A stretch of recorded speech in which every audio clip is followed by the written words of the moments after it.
দর্শক, রাজধানীর রেডিসন হোটেলে অনুষ্ঠিত হচ্ছে রোহিঙ্গা অ্যান্ড নার্কো টেরোরিজম বিষয়ে বিশেষ সেমিনার। সেই আয়োজনে যুক্ত হতে আমরা সরাসরি চলে যাচ্ছি সহকর্মী অন্তরা রয় চৌধুরীর কাছে। Respected Chief Guest, Mr. Asadujaman Khan Kamal, MP, Honorable Minister, Minister of Home Affairs, Government of Bangladesh, distinguished guests, speakers, excellencies, ladies and gentlemen, a very good morning to all of you. My name is Antara Rai Chaudhary and I'm glad and privileged to welcome you all in today's seminar on a crucial issue, Rohingya and Narco terrorism. At the onset, on behalf of Diplomats team, I beg an apology to you all for the absence of Dr. Abdul Momen, MP, Honorable Minister, Ministry of Foreign Affairs, Government of Bangladesh. Due to some unexpected development, our Honorable Foreign Minister had to cancel his appearance in his forum. But we are equally honored to get Mr. Asadujaman Khan Kamal, MP, Honorable Minister, Ministry of Home Affairs, amongst us as the chief guest. We also have the Ambassador Masood bin Momen, the Honorable Foreign Secretary, Ministry of Foreign Affairs, as a special guest with us today. To begin with, I would request Dr. Mohammad Farooq, Advisor of Diplomats Publication, for a welcome speech. Dr. Mohammad Farooq. Bismillahirrahmanirrahim. Honorable Chief Guest, Mr. Asadujaman Khan, MP, Honorable Minister, Ministry of Home Affairs, Government of Bangladesh. Honorable Special Guest, Masood bin Momen, Senior Secretary, Minister of Foreign Affairs, Government of Bangladesh. Excellencies, Ambassadors, High Commissioners, Diplomats. Mr. Nazir Rahman, Executive Editor, Diplomats Publications. Assalamu alaikum. Good morning.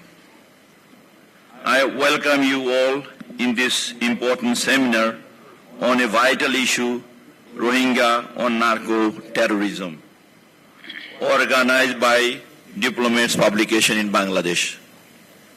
At the very beginning of this seminar, I remember with immense honor our great leader, Bangabandhu Sheikh Mujibur Rahman, the father of the nation, whose dynamic leadership gave us an independent country, Bangladesh. Now, Bangladesh is an emerging developing country under the dynamic leadership of Bangabandhu's daughters, Sheikh Hasina, Honorable Prime Minister of Bangladesh. With her well-planned administrator and directives, Bangladesh now is a role model of development in the world. On humanitarian ground, our Prime Minister sheltered around 1.1 million Rohingya people of Myanmar for the last 5-6 years since 2017, when they were fled from their country due to oppression by the Myanmar government authorities. They entered Bangladesh to save their lives, and Bangladesh government sheltered them. They were supposed to go back to their own country, Myanmar, but the government of Myanmar are not taking any positive initiative to return back their citizens, although our government trying hard to return back them. Even under the pressure of international communities, Myanmar government do not take any fruitful action to return back their people. Our Honorable Prime Minister delivered his speech at the ceremonial opening of the Paris Peace Forum said, the world must act serious to make sure these people are back to Myanmar soon. Otherwise, the security risks from the crisis will not just remain confined within our border. We already see the sign of that, unquote. Refugee Rohingya were sheltered at Cox's Bazar district and Bashanchor of Mohakhali district. Now they are our burden.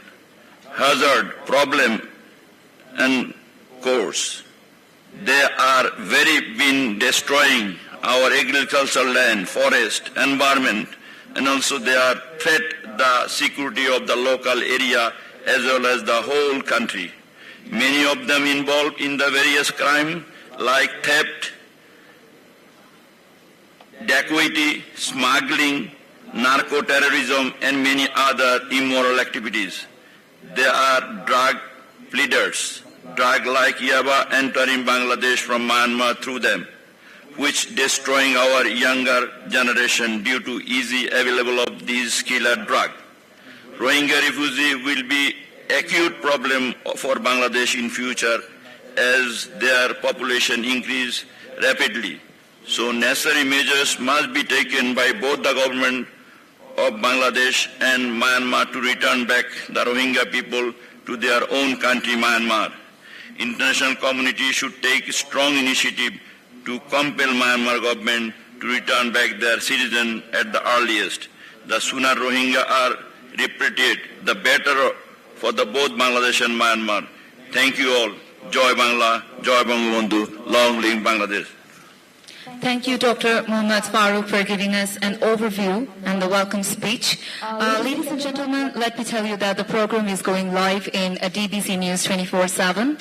Now, I would like to humbly request our dignified keynote speaker, Dr. Imtiaz Ahmed, Professor, Department of International Relations, Dhaka University, Director of Center of Genocide Studies, to bring some light on today's topic. Dr. Imtiaz Ahmed. Thank you very much. The Chair, the Honourable Minister of Home Affairs, the Honourable Foreign Secretary, dignitaries, my colleagues and friends. Good morning to all of you. What I will do, I'll run through some slides to give you a sense of my understanding of the issue. I guess because of the Eid, probably the title was not communicated in the right way. The title that I have actually is on the first slide that you can see. It's Myanmar, Narco Terrorism, Rohingya, and the World. I'm sorry that it got miscommunicated, but anyway. So let me start by pointing out, what Myanmar is all about when it comes to opium production and drug production and all. Historically, one can see that Myanmar has always been a big producer of opium, and this is a slide one can see from UNODC in January 2019, giving you a sense of opium production in Myanmar. Now, what has happened over the years is there has been a serious pressure on Myanmar to cut down on opium cultivation, and that created a situation where the drug lords transformed their whatever the capacity they had from natural to synthetic drugs. And that is where we have, the big one that we have is yaba.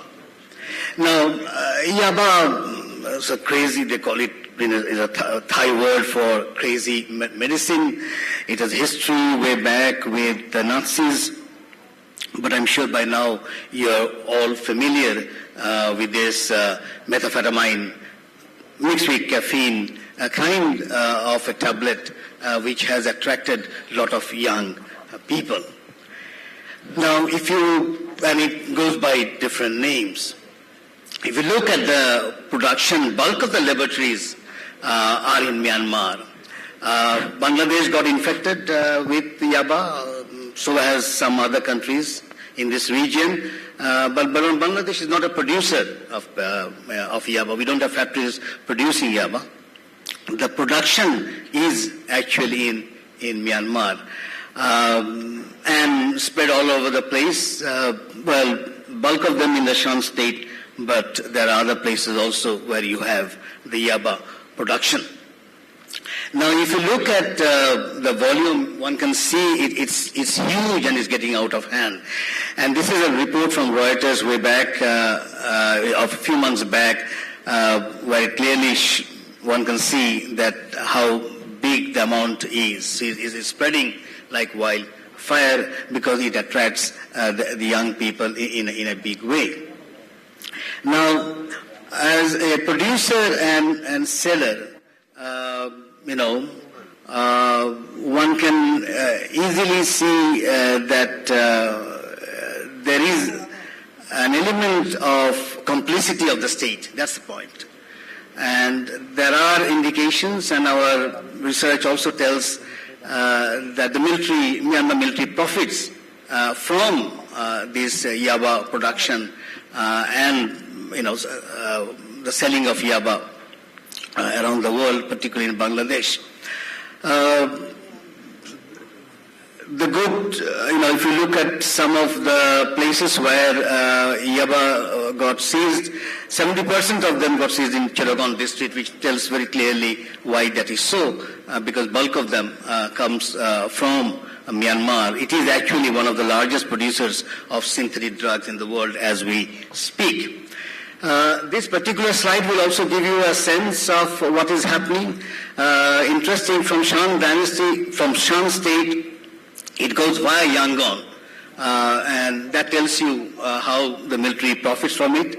Bulk of them used to come by roads, but then, particularly to Bangladesh, but then they also got the sea route up, and that became quite a problem. And one of the reasons, and maybe during the Q&A we can go into details why some of the people had to be removed to the Bhashan Chor, because the coastal front had to be protected. It was not secured enough. There were some leakage where narco producers could easily enter from those areas. Let us look into the seizure of yaba back in 2008. We have the figure to 2022, and you can easily see how it has really gone up. Lately, with serious clampdown by the security forces of Bangladesh, there has been some control, but don't be, optimistic on this, because this slide can be very deceptive, and I'll tell you why. Yes, the yaba looks to be going down in 2021, but that may not be the right thing, and I'll come back in a minute to tell you why that is so. Look at the amount, the resources, and how it has infected Bangladesh. 70 lakh pieces yaba per day. That's quite huge. And if you look at the everyday spending, 210 crore of takas, so one can see that it's a big, profitable venture. I always tell my students that you are probably in the wrong room. Get into this if you really want to earn, very quick money. And this is the slide which will tell you why the yaba is showing down, but the crystal ice is going up. And the crystal ice is concentrated yaba. So, as I said, the earlier slide would look very deceptive, but one can see with the crystal ice going up, this is the new trend that has come up, and there is more money actually in crystal ice than selling yaba. Now, where do the Rohingyas fit in all this? The Rohingyas are not consumers of yaba. That's the interesting part, but they are the middle person selling yaba, and there are good reasons for that. One is they're familiar with the other side of the border, particularly they're familiar with Myanmar, and also that's an area where, for safekeeping, they play a role.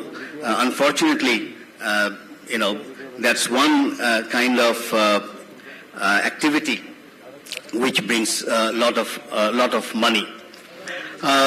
And I'll tell you why that is so.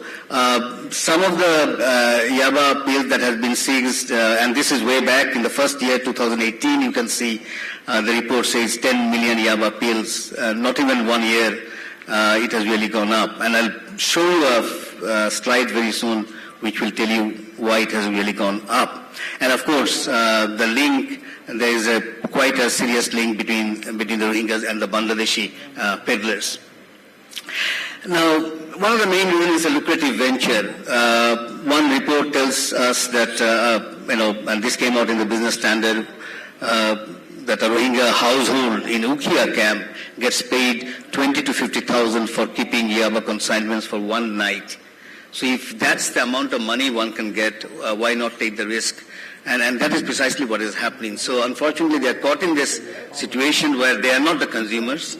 Hardly will find serious addict among the Rohingyas, but in terms of earning huge amount of money that is there.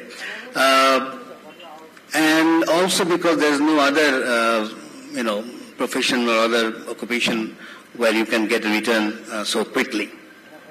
Now let us look into some of the slides which will give you a sense of why one has to be worried about this particular development. Now, Bangladesh Peace Observatory, which some of you are familiar, which is housed in Center for Human Studies, we work very closely with UNDP on this platform where we map violence in 26 categories throughout Bangladesh. We probably have the largest data now, over 10 years data on 26 categories of violence, and we also map violence in the Rohingya camps.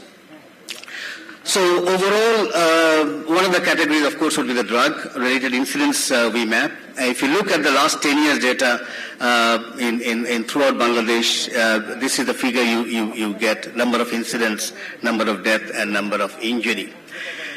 Now look at this particular slide, and you can see the pre- and post-Rohingya exodus. You can see the difference. Way back in 2013, the incidents were very low, and then it is coming up, and the post-Rohingya exodus has really got up. So that's, is a good slide to give you a sense of why the Rohingyas got into this kind of activity. If you look at the death and injury, also way back in 2013, it was pretty low, and then 18 and 19 was really bad. It went up. The death also became really up. And of course, the number of extrajudicial killing probably took place because it's very difficult to confront a drug dealer because he or she is also armed at the same time. Look at this yearly segregation of arrest. That also will tell you that the pre and the post, the difference, the pre-Rohingya exodus and the post-Rohingya exodus, the number of arrests is also very, very high during the post-Rohingya exodus period. And when it comes to the 10 districts where the death, drug-related death, number one is Cox's Bazar. And look at the number 241, number of death, which would, the rest 5 or 6 districts together, Cox's Bazar would be alone. And that tells you why that particular area got infected. So there's enough evidence to tell how this has, transformed Cox's Bazar and, of course, the life of the Rohingyas. Very quickly on this is also a good slide to give you a sense of drug-related incidents in Cox's Bazar alone. You look at just Cox's Bazar. In 2013, it was absolute zero. It was hardly any incident. But look how sharply it went up. And that tells you, and look at the incidents. Yes, the death has come down to some extent 2021, but look at the number of incidents. Now, I want to engage in an interactive kind of discussion, so I'll end very quickly to give, so that we can listen to all of you and get a sense of what is to be done. But let me give my sense of what is to be done. Before I do that, one has to keep in mind that there's a confluence between drugs, illicit weapons, and violent extremism. Because wherever you have drugs, you have illicit weapons. And the combination is a deadly one. several years back, UNDP asked me to go to Maldives to work on the violent extremism in Maldives. Now, one of the reasons why UNDP was eager to do that, and I had no idea about Maldives as such, so I thought, and since I work on terrorism, that probably was the reason they asked me to go and do this report. Now, one of the reasons why they asked me to go to Maldives to do that was mainly because in terms of population ratio, they were number 2 after Tunisia, who got into Al-Qaeda and ISIS. So they wanted to know why so many Maldivians in terms of population ratio is so high, becoming violent extremists. And my research tells, after working and talking to people, and I have a different methodology altogether. It's called micro-narratives. We collect life stories. We don't interview people. We collect life stories. And then we cluster them. As we did that, we found that the bulk of those who were caught, because we could also talk to people who were in the prison, bulk of them, over 80%, were former drug addicts.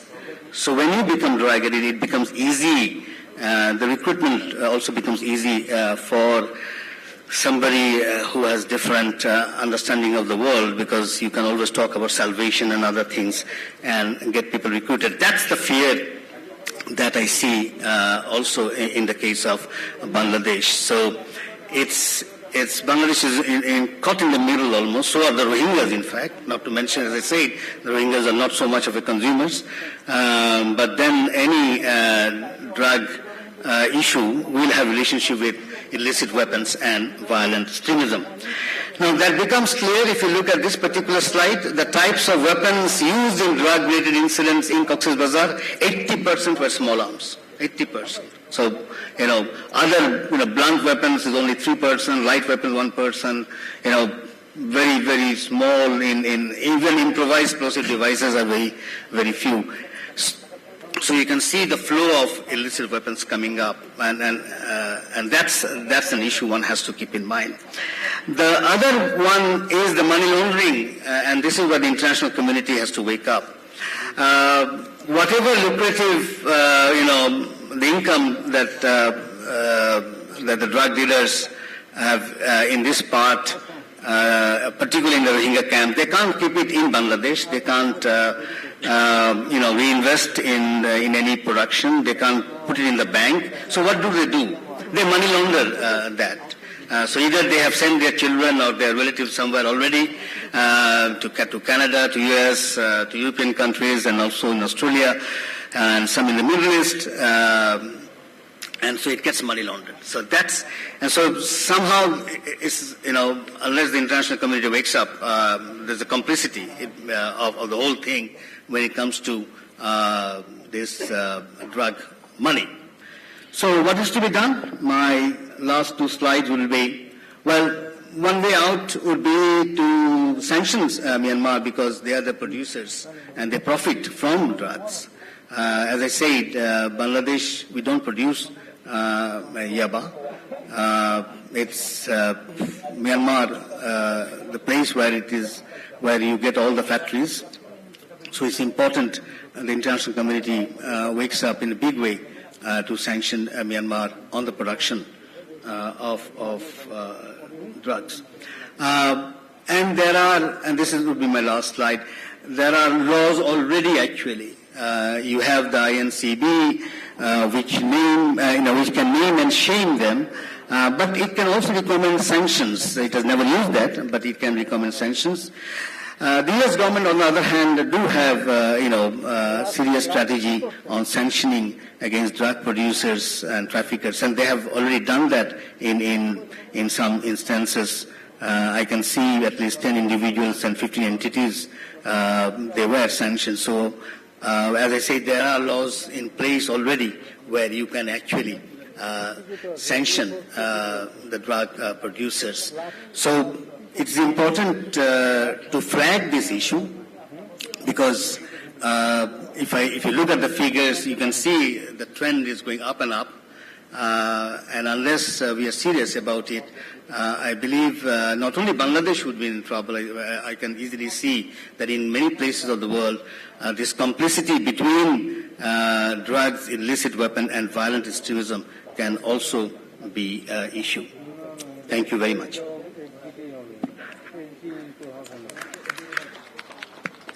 Thank you, sir, for your resourceful and insightful research and presentation. Ladies and gentlemen, now we will move on to our next segment, panel discussion. So may I introduce our 5 distinguished panel speakers, Brigadier General Dr. M. Shaukat Hussain, Dr. Delwar Hussain, Professor Shahab Inam Khan, Lieutenant General Dr. Muhammad Mahfuzur Rahman, and Dr. Muhammad Muzahizul Islam. Our honorable guest speakers will answer one question each. But before that, let me mention that I really understand that you all have a lot to say from your vast knowledge, experience, and expertise. But our compact time schedule will not allow me to give you more than 3 minutes to speak. But I would cordially apologize for that and will expect your kind cooperation on this regard. So let's begin with Brigadier General Dr. M. Shaukat Hussain, former Election Commissioner, Security Analyst. So almost the entire Tamil leadership is currently placed under sanction, as mentioned earlier by Dr. Imtiaz. They are also accused for being benefited for illicit narcotics business. Being a security analyst, what do you think that what might be the future courses that Tamil might adapt or adopt when the current state of emergency is set to expire in February 2023?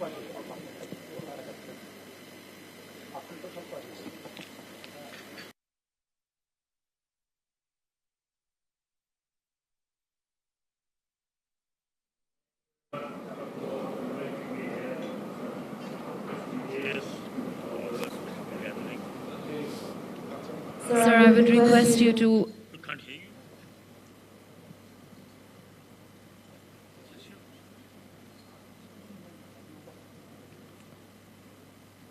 Hello? Okay.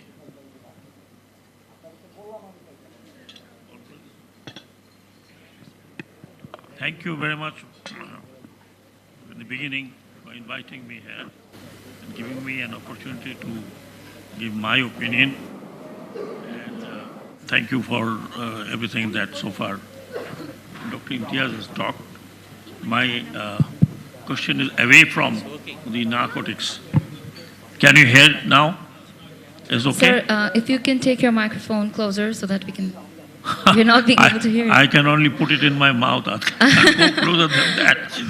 Okay, Anyway. I would request the facilitator to come over and just open the microphone so that he can take it in hand and talk. Right. And thank you, sir, Minister of Home Affairs, Mr. Kamal, to be present here. My question, and you're given me 3 minutes. I will try to be within 3 minutes. If possible, maybe less than 3 minutes. The main thing that you asked, that whether 2023 the emergency will expire, then what will happen? Well, I am the military. I am ruling the country. I don't care about what Constitution says. I can extend any number of years by emergency to remain in power. It's nothing new. This is what all the military rulers have been doing. So I don't think that is a big factor of that Tatmadaw or the military chief or the military generals who are now ruling is at all bothered about. They can always extend.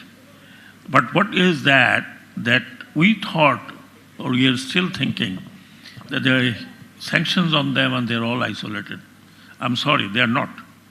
I'll give you 1 or 2 examples, then somebody can discuss about it. Mr. Minilan has recently visited Russia, and he was given a huge accord in Russia. And he went and he shopped the military hardware and equipment, which is coming to Myanmar. And Russia is very much interested. They have so far invested $90 billion US dollar. They are also trying to sell the nuclear power plant, 2 nuclear power plant. Then come down to our neighbor, India, is almost sunk about 500 million and sinking more. And they are not interested in who stays in Myanmar in power, nor they are bothered about what Rohingya are creating in Bangladesh. China, I don't want to talk much about it, everybody knows. Singapore, incidentally, is the largest investor now in Myanmar. In last 4 months, they have invested somewhere in $3.7 billion, if my information is correct. Sorry, in 4 months they have invested 275 million, and their total investment would be $3.7 billion. And Japan, during Mr. Abe's time, they invested $2.7 billion and now investing about $700 million in 2 special economic zones. And of course, then there are other countries. Therefore, the question of Tatmadaw being isolated, I don't think that's very, very, very correct. So much so, even Europe is doing trading with Myanmar. And they are also interested to invest in Myanmar. In a very limited way, they're doing that. So with all these, Myanmar doesn't feel any pinch. Yes, in ASEAN countries, in the ASEAN, in the association, he has not been invited because of the other reasons, not because of martial law or not because of any inhuman sort of torture on the locals. The point is, what do we do? It seems that we have been isolated, not Myanmar. And I don't think we have actually, pardon me saying, that we have followed a very rigid policy. And we have to now probably bite back what we have done. I don't know whether Rohingyas would ever be repatriated. 1,200 or 1,300 or 2,000 going there is peanut. Therefore, I don't think that Tatmadaw is under any pressure whatsoever to solve this Rohingya problem bilaterally. Thank you very much. Thank you so much, sir, for the insights and that he has given on this issue. Now, let's hear from Dr. Delwar Hussain, Professor, Department of International Relations, Dhaka University. Sir, as we know that numerous reports of our law enforcement agencies are related to the seizure of millions of pieces of drugs, notably yaba, and arrest of smugglers associated with it's clearly appointed that the Rohingyas are the principal carrier of it. So this has been a trend, and this is continuous for a long time, and it's nearly unhindered even after the August 2017 exodus, or most recently in post-February's military coup d'etat environment. So does this imply to the existence of tacit understanding between the Rohingyas and the Myanmar security forces? Thank you. Thank you very much for asking the question. And ladies and gentlemen, very good morning.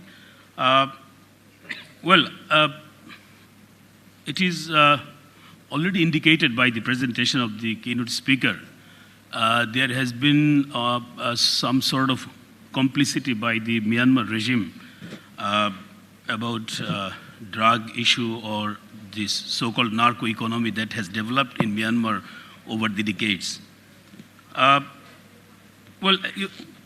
First of all, what I want to emphasize here, the topic of this seminar focuses on narco-terrorism, and this is very significant. I also emphasize this issue as a major concern, not only for Bangladesh, for the whole region. Narco-terrorism, the kind of, I was reading one sort of headline of newspaper where it is mentioned that Yaba invasion. Actually, Bangladesh is facing Yaba invasion or a kind of drug issue which is basically constructed by our neighbor. So, you know, Myanmar is known as the epicenter of drug production and in the whole Mekong region, and we know that in the Shan state, almost 50% households are involved in drug business, and entire Myanmar supplies more than 30% of global opium. So you know, our neighbor has so much capacity in producing this drug. So I think we cannot rule out some kind of nexus between the Myanmar regime and of course Rohingyas, some Rohingyas who have been actually used by them as carriers of drugs, particularly yaba and other forms of drugs. So I emphasize three factors here to understand some linkage, although we need more research, but so far we can indicate some understanding and some sort of relations. Number one, if you study Myanmar and the kind of history Myanmar is passing through between its relations with the ethnic groups in Myanmar, we have seen that the Myanmar regime has been following the policy of appeasement to the ethnic groups on the issue of drug. Because Myanmar has a serious drug or narcotic problem. I mean this drug issue, but instead of containing the problem, combating the problem, they are using it to keep the ethnic groups busy with drugs. So it is sort of instrument used by the Myanmar regime for decades in their relations with the ethnic groups or in their insurgency war.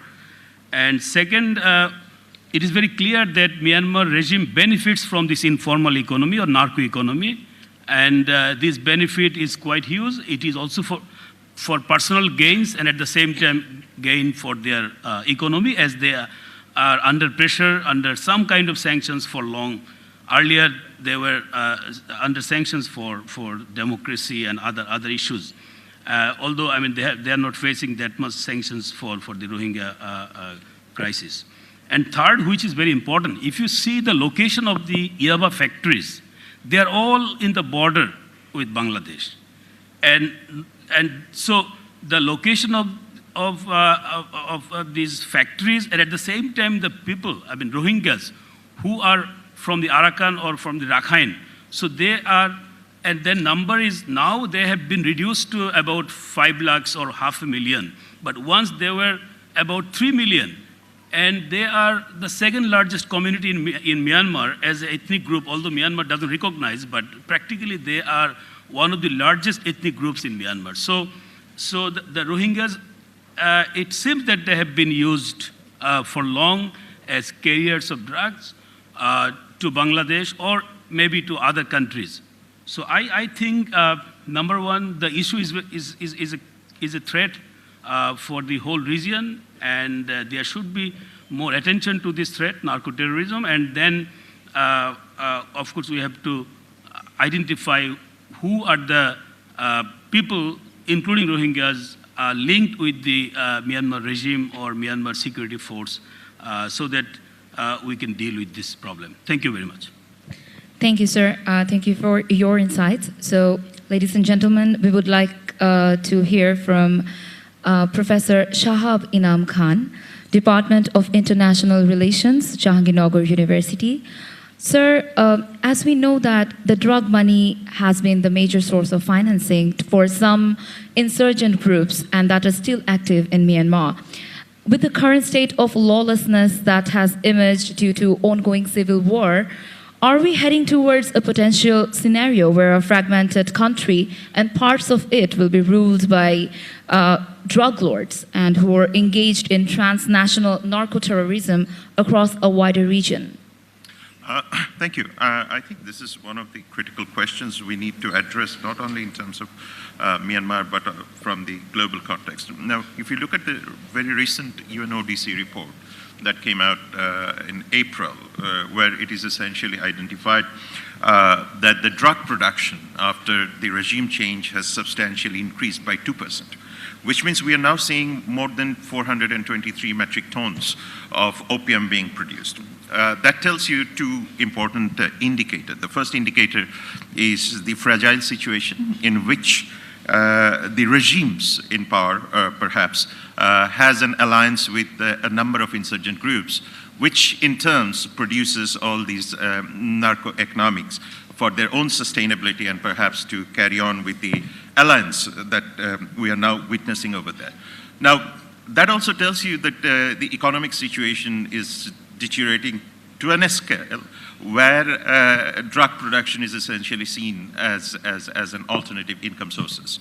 So this is the second problem. The third major problem is that once you produce it, I mean, it has to be transported, it has to be produced, it has to be manufactured, and then of course you have to create buyers, for which you need a legal impunity as well as safe transportation mechanisms, in which definitely without the support of the local law enforcement as well as the border agencies from the Myanmar or the producing side cannot be done. If you look at the new data, it's almost like 0.5 billion to $1.1 billion of opium is now being transported not only to Bangladesh but also to its two porous borders with Northeast India as well as Thailand.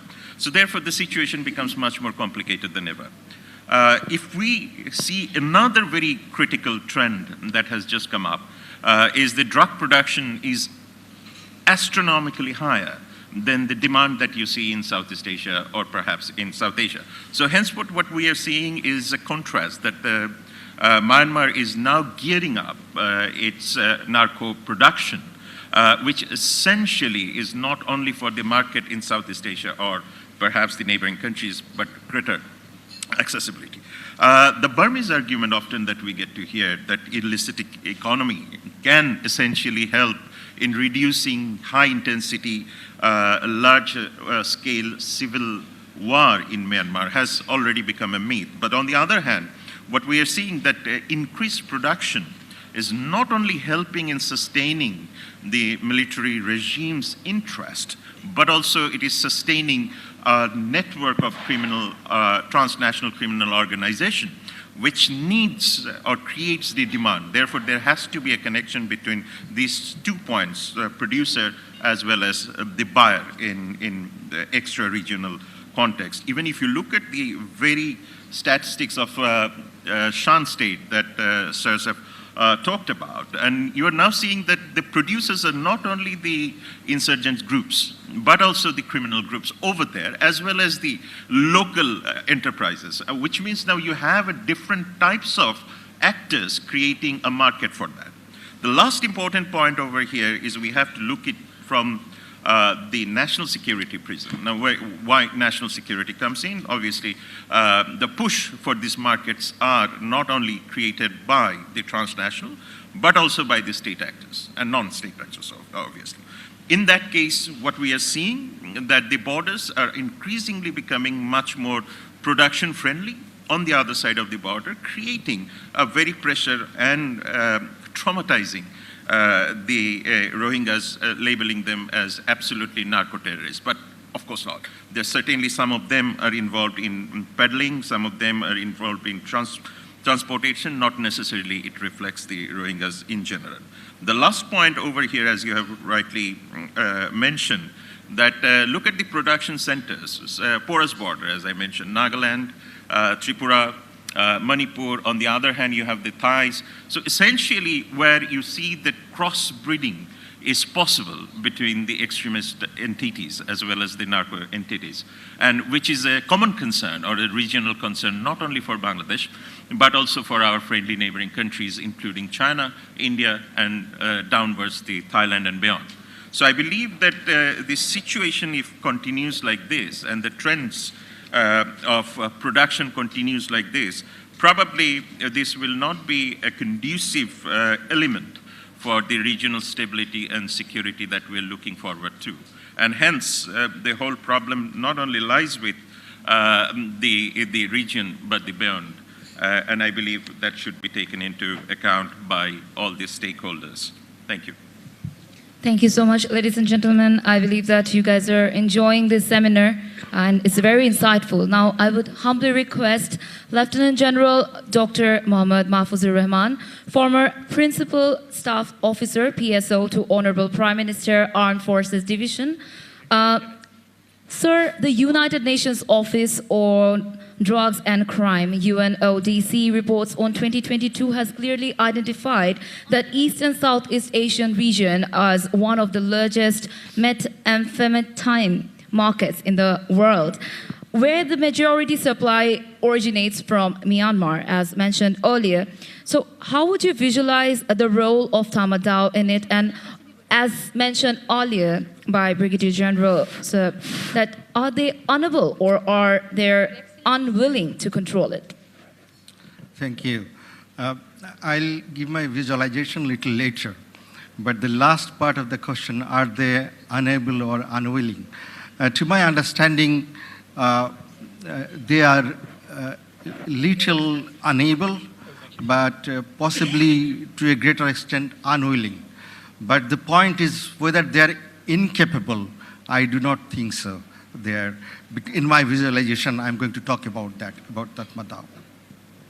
We all know Tatmadaw is ruling directly and indirectly for about last 7 decades.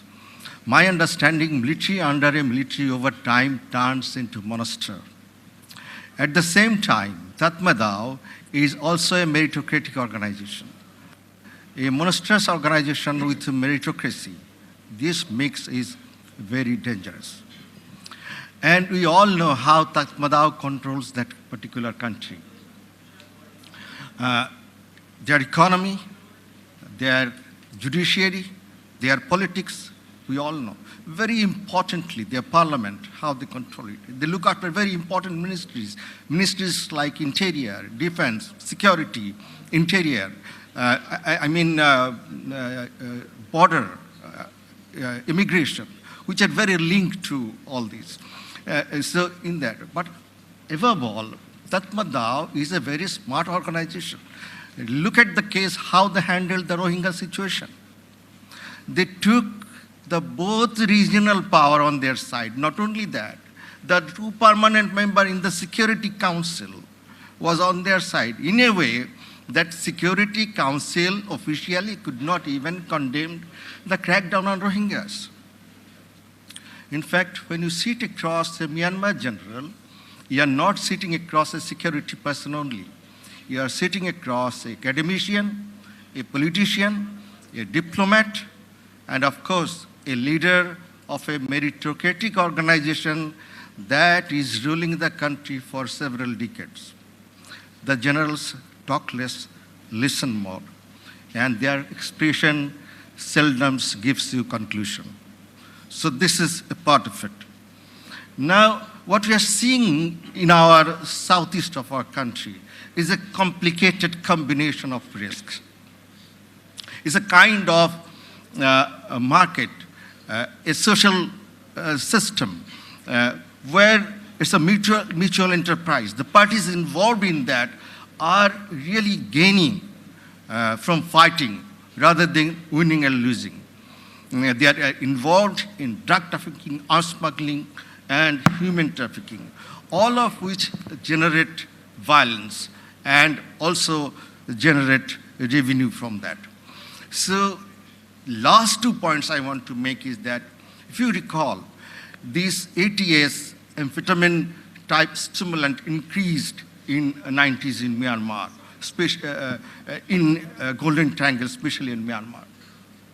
So, what happened? In '89, the military regime came in agreement with those separatist groups who are involved in this. In that, the agreement says that they will not attack the Tatmadaw and will not enter into Tatmadaw control area. It still goes on.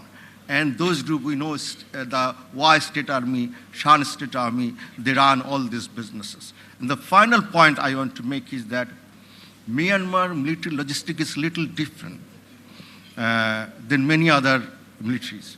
In that it says that self-sustenance of the local formation is encouraged.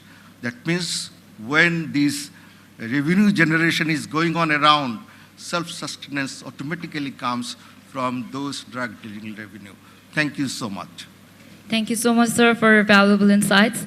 Ladies and gentlemen, now let's hear it from our last honorable guest speaker, Dr. Mohammad Mujahidul Islam, Professor, Department of History, Jahangirnagar University.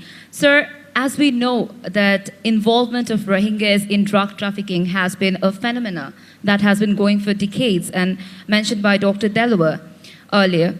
The August 2017 military crackdown had not only consented to the largest exodus of Rohingyas into Bangladesh, but it has also transcended their large illegal migration to other parts of the world. Are we not heading towards the danger of global narco-trafficking endemic if the world community fail to solve this crisis? Thank you very much.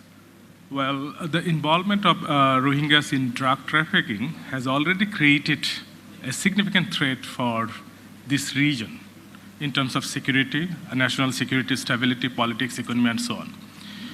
Now, I would be very straightforward in responding your question, and I would say that we are heading towards a narco crisis. Well, the reason I think so is primarily, firstly, that if we see the recent trends of the crimes in Rohingya camps and in Cox's Bazar, then perhaps it could be helpful for us to understand how this could lead to a narco-traffic endemic in this region. Firstly, since 2017, there are at least 3,023 Rohingyas have been convicted in 1,297 cases, in which 762 cases were filed on narcotics charges. That means over 60% cases were filed on narcotics charges. Now, if we see, and if this thing goes on, then the transnational criminal organizations and drug trafficking organizations, they could make this land or soil as a fertile soil for the narco crisis or narco terrorism. Particularly, this could lead to a key global hub for the distribution, wholesale, and increasing problem of illicit drugs. Already, our keynote speaker and other distinguished panel member has already indicated that in their discussion, that how the volume of this trade has increased over the last couple of years since the recent influx of Rohingyas in this region.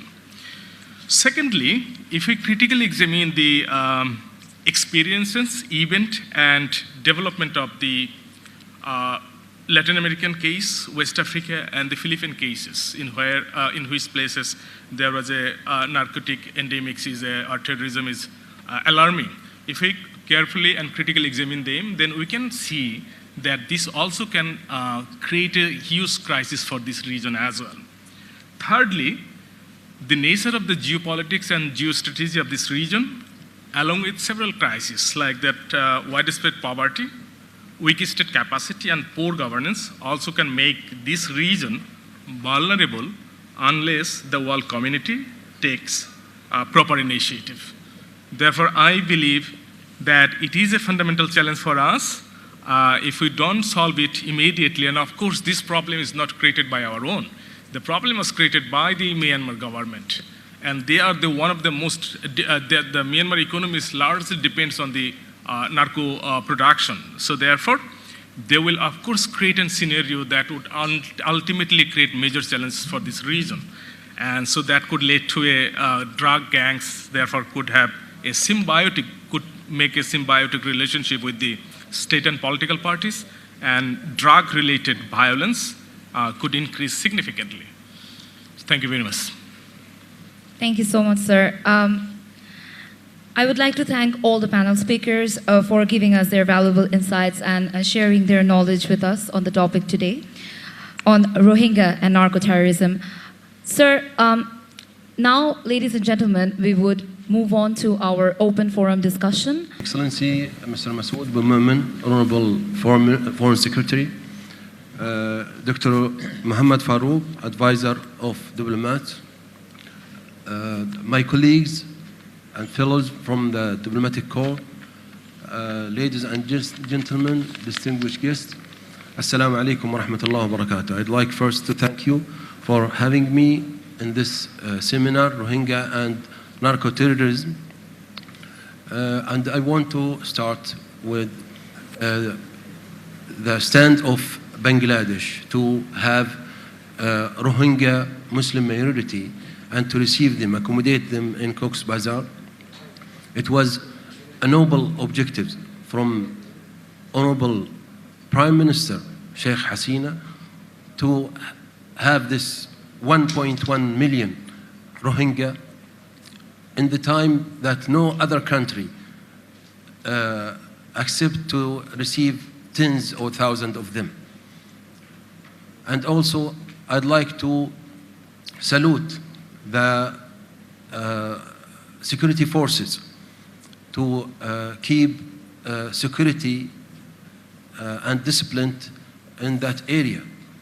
But any small or big community has nothing to do but to feeding and breathing in a small area. It will result to a bad results like crimes, drug trafficking, human trafficking, money laundering, weapon trafficking, and many other problems. Actually, this will not affect the national security of Bangladesh, but also the neighbor countries. And we, in Saudi Arabia, witnesses some cases that some drugs trafficking goes to Saudi Arabia from Bangladesh. And because of the vigilance of the security forces here in Hadrat Jalal Shah Airport, they caught these smugglers and they were put in jail. And I call the relevant security forces here in Bangladesh to share the experience with Saudi securities to combat such acts and drug trafficking. Drugs is a very harmful tool to destroy societies and countries. And this will not only affect the people who want the drugs, but it will affect the youth, girls and boys. And they are the future. It will affect the visions, the economic vision of the country. That's why we have to put our hands together to combat the narco terrorism. And Saudi Arabia, from the beginning, contacted the Secretary General of the United Nations, and it resulted a condemnation from the United Nations. And also Saudi Arabia support all the international efforts to repatriate the Rohingya to their homeland there in Myanmar.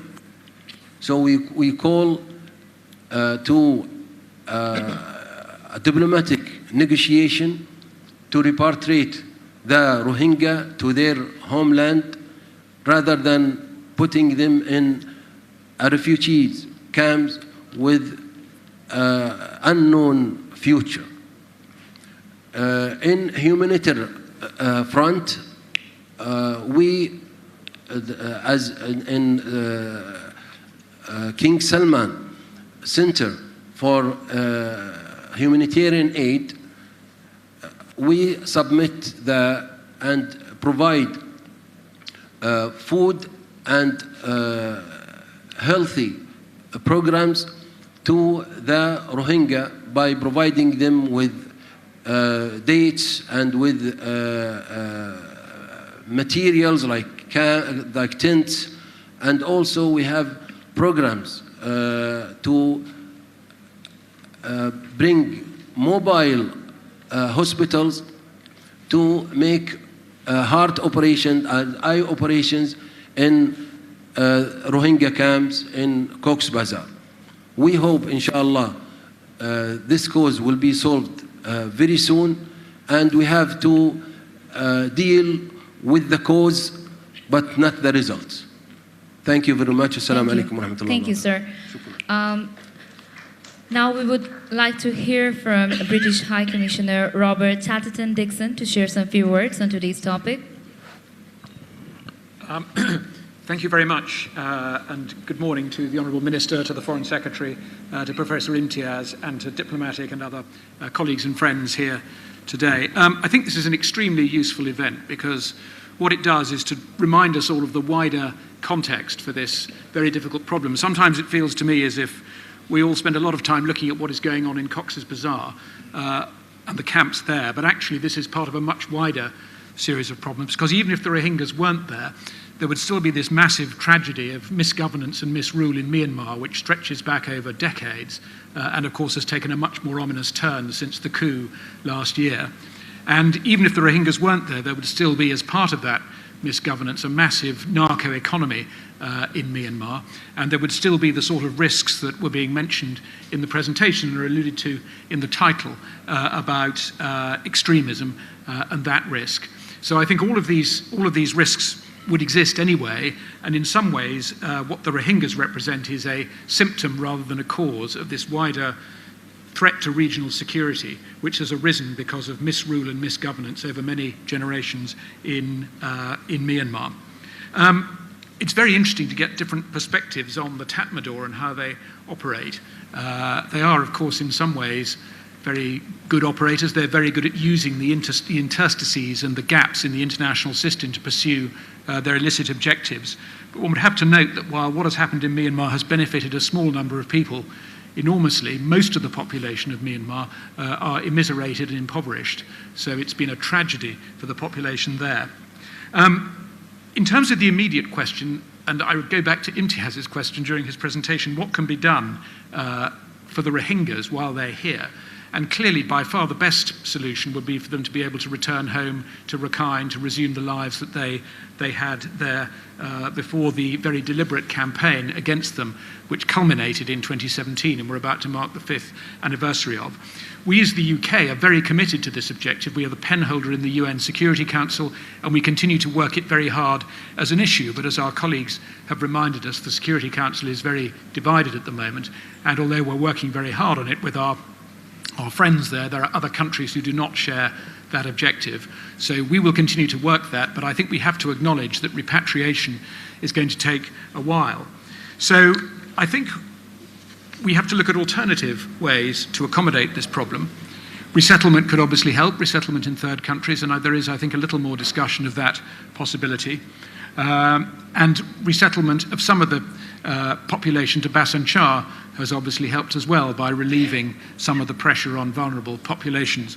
And we have just agreed with our ministers that we will provide additional humanitarian support to refugees on the island, and we'll be providing additional funding to meet the costs of feeding the Bhasan Char population over the next 3 months. So we remain alongside the government of Bangladesh in trying to make the Bhasan Char intervention work.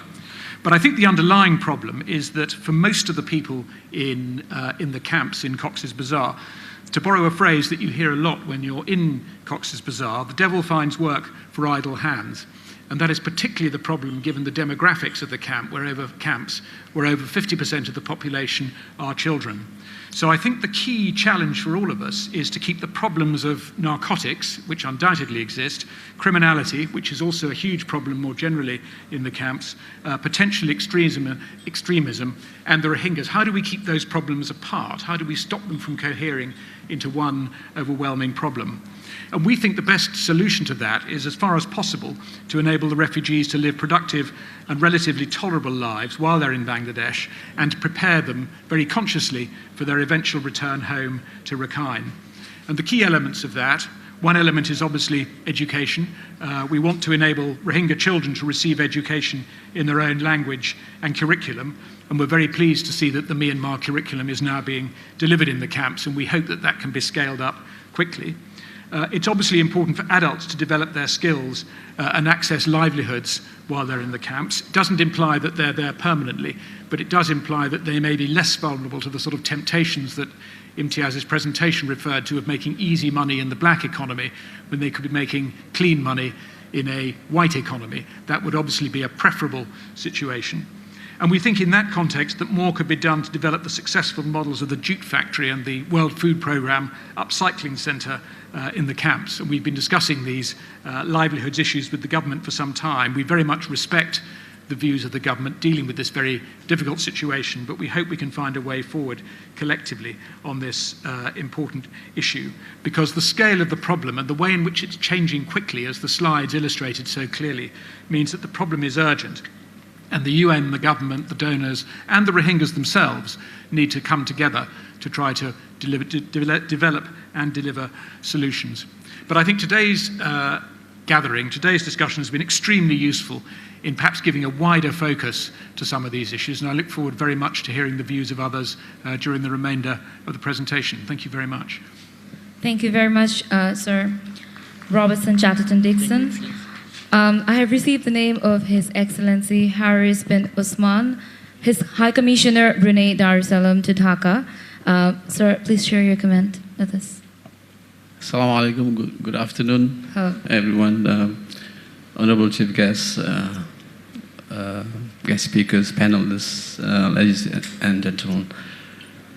Just briefly, I would like first to congratulate Diplomats World for successfully organizing this seminar.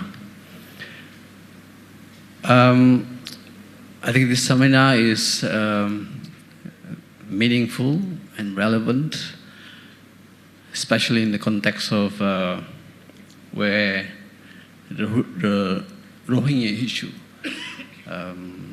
is still unresolved. It is important to unravel related issues like this, like terrorism and drug issues, and other challenges that this region will face in the future. However, the seminar has not discussed in detail, because of the time, of course, has not really explored the opportunities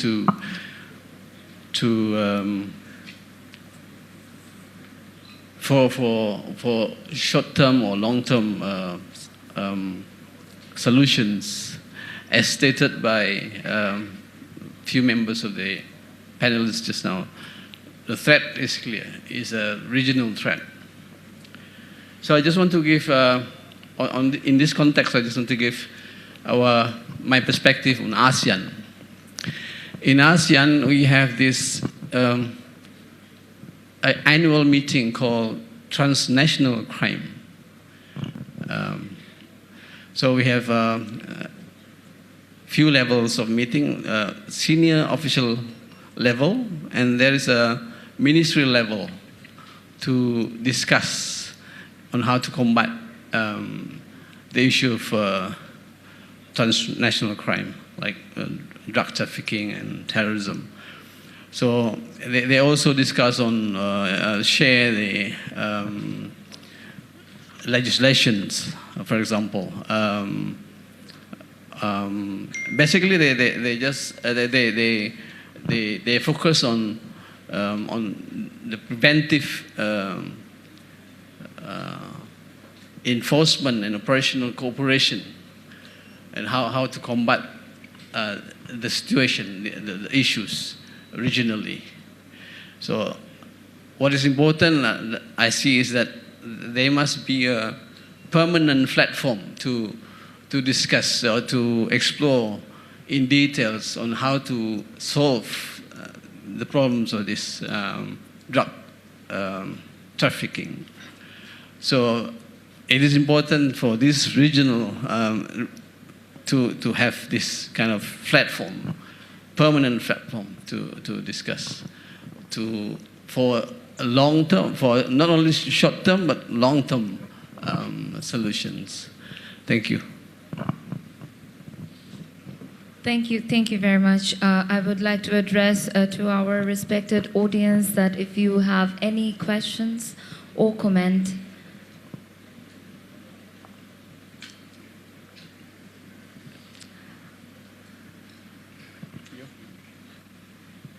yes, ma'am, kindly introduce yourself. And yeah, I'm Hasna, High Commissioner of Malaysia.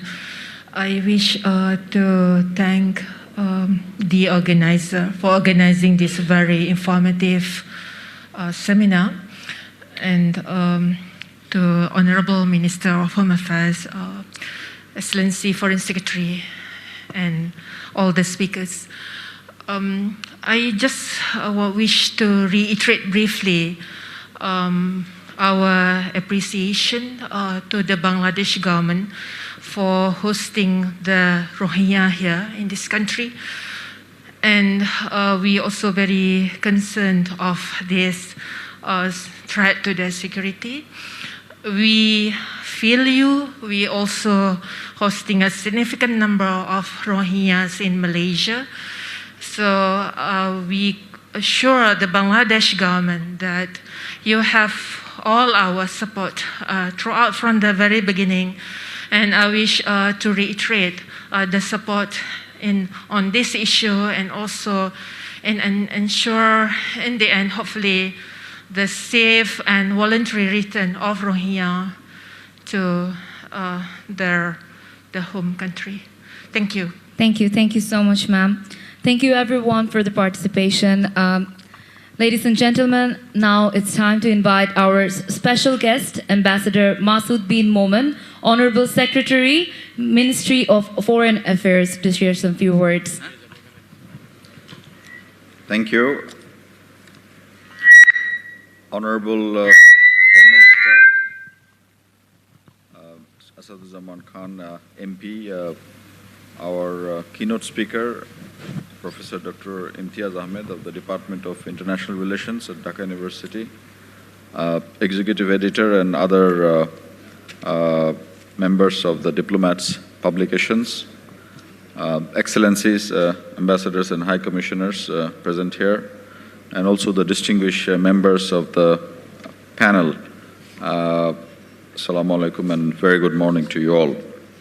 I thank the Diplomats World Publication for organizing today's seminar and inviting me to this important discussion. As we all are aware how the Rohingya crisis evolved in Myanmar and how we in Bangladesh have saved the world from a human catastrophe in 2017, almost 5 years, by sheltering these unfortunate people who fled en masse the atrocities in Rakhine State. Despite numerous constraints and challenges, the Honorable Prime Minister Sheikh Hasina took the courageous decision to open the borders and give temporary shelters to these forcibly displaced Myanmar nationals. Bangladesh could have turned its back and remained insensitive to the plights of these persecuted populations, most of which were women and children. Historically, Bangladesh has always stood by the oppressed and the persecuted, a national mindset and national characteristic that has been shaped by the ideals of the father of the nation, Bangabandhu Sheikh Mujibur Rahman, and strongly pursued by his daughter, Prime Minister Sheikh Hasina. The Rohingya crisis has flared into various fronts and dimensions, and Bangladesh has been carrying the brunt of this load, not only in terms of providing humanitarian assistance despite our limited resources, but also on the environment, the demographics in the Cox's Bazar area, and also the domestic and the regional security challenges that we are discussing here this morning. Unfortunately, Bangladesh has been paying a very high price for this problem, which originated outside of Bangladesh. distinguished audience, since the last influx of the Rohingya, drug trafficking in Bangladesh from neighboring country or region has increased many folds, and along with the criminal activities within the camps and also the host community have increased substantially, as already shown through these various slides of Professor Imtiaz, but also complemented by the distinguished panelists. The pattern of growth in drug seizures clearly depicts the security volatilities. Narco trade has grown to an ever high level, especially since 2016 or 17. Narco items are not produced in Bangladesh, nor in its bordering areas. However, the numbers are increasing anyway. We need, therefore, to re-examine how sophisticated synthetic drugs like the methamphetamines and commonly known as yaba or ice are coming across the border to Bangladesh and then beyond. Undoubtedly, it is destroying the future of a large number of our youth and also fanning the rise of criminal activities and money laundering, as mentioned by Professor Imtiaz, whereas only a handful of the perpetrators are benefiting from it. Excellencies, influx of drugs and arms in densely populated Rohingya camps has brought every proponent required for any security volatility. Location of the camps near the border has made the chances of transnational narco-terrorism even higher. We have heard that Rohingyas do not consume drugs, and I also have the feeling that in the Cox's Bazar area also it is not very high, the consumption. But obviously it is going elsewhere, mostly coming to Dhaka perhaps, and also other metropolitan capitals. Many of them, including women and girls, we have learned, are taking part in this trade, illicit trade, as handlers or carriers, and the returns are quite attractive. But this smuggling or this trade is destabilizing the situation within the camps, and it is also one of the root causes of these gang activities for extraction of money, violence against women and girls, and their trafficking beyond the borders through the seas, competition to maintain control inside the camps, even leading to occasional bloodshed. Those are the trends we have seen the last few years. Distinguished audience, Bangladesh is trying its utmost to tackle the security situation within the camps by engaging our very able security forces. 3 armed police battalions having 1,700 personnel are assigned to look after day-to-day security matters inside the camps. Cox's Bazar district police forces are also working besides them, and also members of Bangladesh Ansar, BGB, RAB, and Bangladesh Army also sometimes run special operations as and when required. Even to maintain the security situation under control, community policing has been introduced inside the camps involving Rohingya volunteers who patrol the camps side by side with the police forces at night. The government of Bangladesh has developed, as was mentioned, a stable island, Bashanchor, with proper amenities, spending $350 million from its own resources to temporarily relocate about 100,000 Rohingyas. So far we have done about 30,000 plus, in order to reduce congestion and associated risks, that is security, disaster, etc., at the camps. So primarily the raison d'etre of this relocation is to de-risk and to decongest the Cox's Bazar camps. Relocation to Bashanchor may contribute to the reduction of trafficking and other transnational crimes that we are discussing today. Excellencies, Bangladesh always seeks cooperation from the government of Myanmar to stop drug trafficking from there. We have heard from the High Commissioner of Brunei about the ASEAN mechanism to deal with these kinds of issues, and I'll encourage ASEAN also to have more effective discussion and control so that we don't have to face this problem at our end. Our two countries, that is Myanmar and Bangladesh, have various mechanisms, including the discussions between nodal narcotic control agencies of Bangladesh and Myanmar, and also the border security forces of the two countries can have regular discussions to contain drugs smuggling. Within Sarak, we have the convention to deal with drug trafficking. However, in BIMSTEC, this is not directly dealt with. Therefore, in the absence of that, the bilateral mechanism and also the ASEAN mechanism that was mentioned, we can have the forum to discuss. The government of the Honorable Prime Minister Sheikh Hasina follows a zero-tolerance policy against drugs, and our security agencies remain ever vigilant.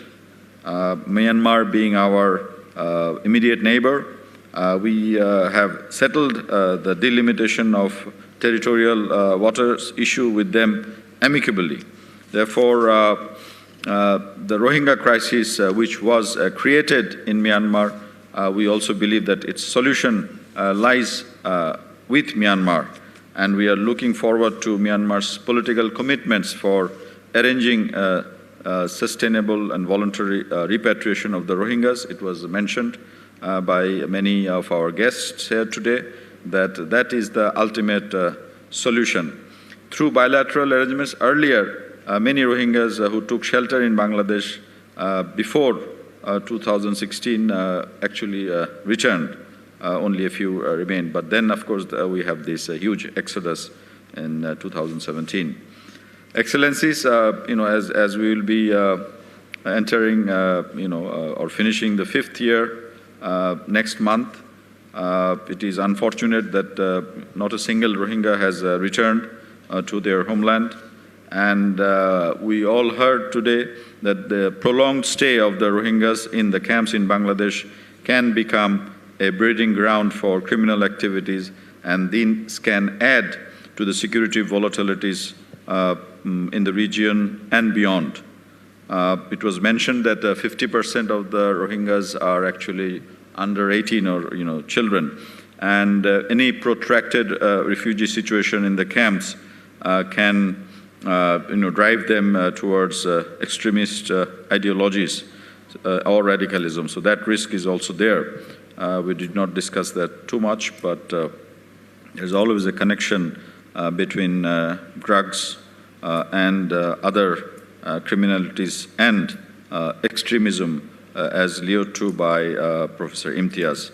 We still want to believe that Myanmar will comply with their commitments for ensuring safe and dignified returns of its own people by creating a conducive environment in their places of origin. Today's discussion that we have heard so far, I think a few trends can be summarized, that this is a risky affair not only for Cox's Bazar and the camps but also beyond. But one thing we have to be careful that we should not be demonizing the Rohingyas themselves. They are also exploited in the process, and there's always a nexus, and the perpetrators and the drug bosses, they are also beyond the camps and also in the region, and perhaps some of them are in Myanmar as well. And also, if we think of the various destinations, so there is a demand side, supply side. So it is a complex problem. Any drug problem anywhere in the world. We have earlier seen how it became a menace in the Golden Triangle region, Golden Crescent, and also in Latin America. And many powerful countries of the world tried in the past to contain this in Latin America, but it was so difficult. Even now, it's a big menace in North America. In Afghanistan, we have seen how over and over this drug problem surfaced, despite various intervention methods or interventions by international community. So this is a complex problem. It will not go away, but I think international cooperation to face these challenges would be welcome, where experiences can be shared, technology can be shared, and resources and other efforts. We hope with the spirit of good neighborly relationship, the common understanding of the security threats, the production and smuggling of narcotics from Myanmar will be contained, and we can save our future generations from the evil clutches of drugs. I thank you all. Joy Bangla. Thank you so much, Honorable Ambassador. Now it's my absolute privilege to request our respected Chief Guest, Mr. Asaduzzaman Khan Kamal, MP, Honorable Minister, Ministry of Home Affairs, Government of Bangladesh, to share some few words on today's discussion.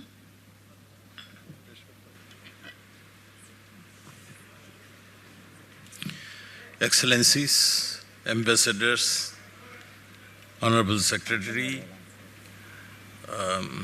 Masood bin Momen, Minister of Foreign Affairs, keynote speakers, other distinguished guests, Assalamu alaikum and good day.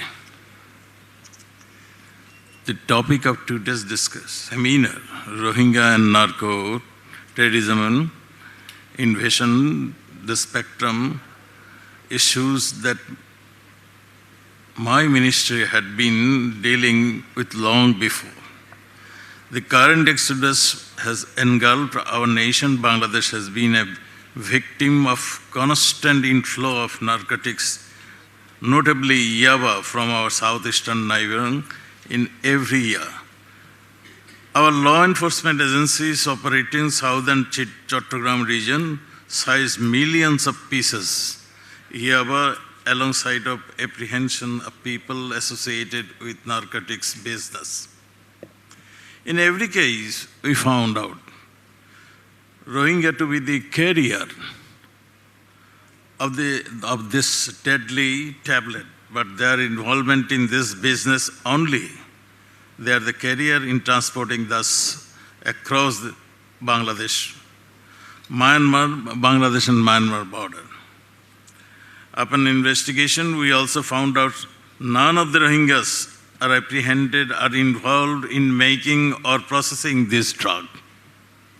Nor we received any information from relevant foreign agencies that indicates otherwise.